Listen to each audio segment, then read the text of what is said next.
Hey everyone, Gravity here. Before the video begins, I simply ask that if you enjoy my content to hit that subscribe button below.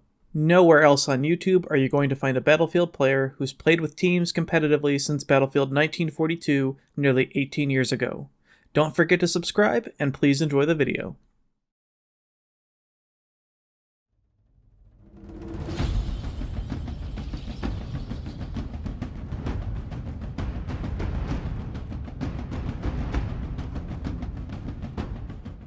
Over the nearly 20-year history of the Battlefield franchise, there have been several great maps worthy of praise.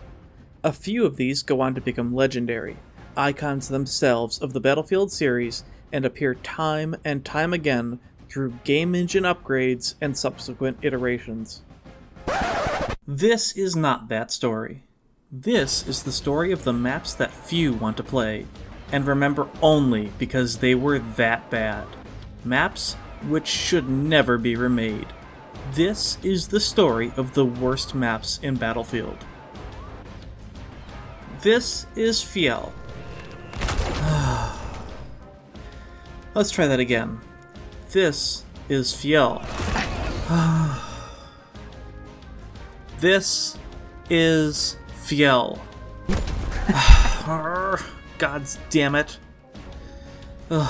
Alright. If blinding weather effects are not your thing, you probably didn't enjoy this map. If frequently getting all-capped isn't your thing, you probably didn't enjoy this map. If, for some reason, getting bombed into oblivion time after time after time isn't your thing, you definitely did not enjoy this map. This is Fjell, the smallest of all the base maps released in Battlefield 5. Fjell is designed to be, well, actually, I don't know what Fjell is designed to be, and therein lies the problem. On the surface, it looks like a solid infantry map. 5 reasonably spaced flags provide enough area to prevent a meat grinder. There are choke points and open spaces to provide infantry players options for different weapons and gameplay styles. There are small mountain passes to allow minor camping, or allow backdoor movement around flags. Everything looks dandy. But then the planes are added.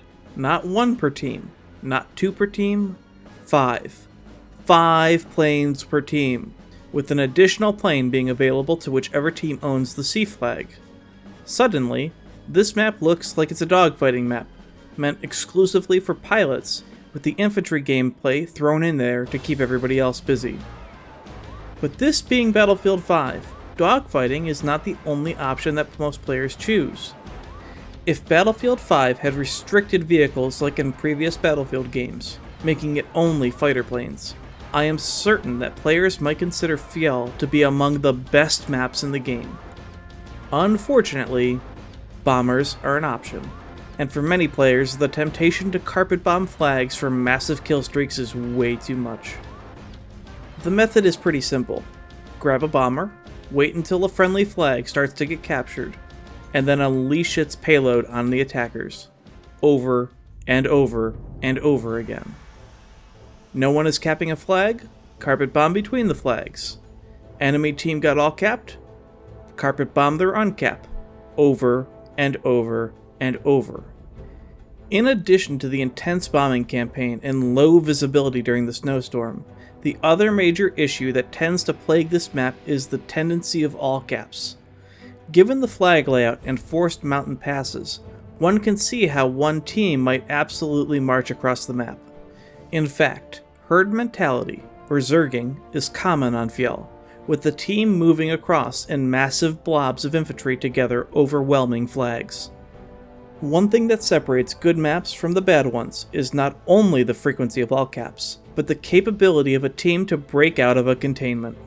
Fjell is an example of a terrible main base layout and deployment, with each base providing only 2 narrow, highly campable choke points with which to move out. During a cap-out, these lanes are also pounded by bombers. Both teams have it bad, but the UK team has it far worse, with their closest flag, A, being much farther away than the Germans' E flag, giving the containing team additional time to respawn and defend. Could it be improved? Of course it could, by a mile. A few other lanes could certainly be added to each deployment. On the UK side, an extra mountain could be added for a third lane, and an underground tunnel or cave could allow movement underneath A. On the German side, a few paths over the nearby mountain which would allow players to drop into the ravine between D and E would also give a huge breakout option. Additionally, a second base AA gun in the uncap would assist with the bomber problem. A major problem with Fjell is that it just doesn't do either gameplay option well. It doesn't know if it wants to be an infantry map or an air superiority map. One wonders whether the DICE development team just decided to throw everything together just to see how it would work. This completely ignores the fact that if they actually wanted an air superiority map, they could have looked far to the past in the Battle of Britain map for Battlefield 1942. That map provided air superiority dogfighting and strategic bombing of objectives by design, and did not intentionally make it extremely frustrating for groups of clustered infantry. It knew what it wanted to be. Fjell feels like it wants to be like this, but the execution fails spectacularly given the price tag infantry players have to pay. Even then, while pilots may love the aspects of a heavily air-dominated map, they still have to contend with the blizzard that blows through, hampering vision and making mountains the true enemy. Fjell is two different maps in search of itself. What could have been an enjoyable mix of infantry gunplay and pure dogfighting high above just too often ends in frustration and disappointment, and as it stands, earns a reputation as one of the least enjoyable maps in Battlefield 5.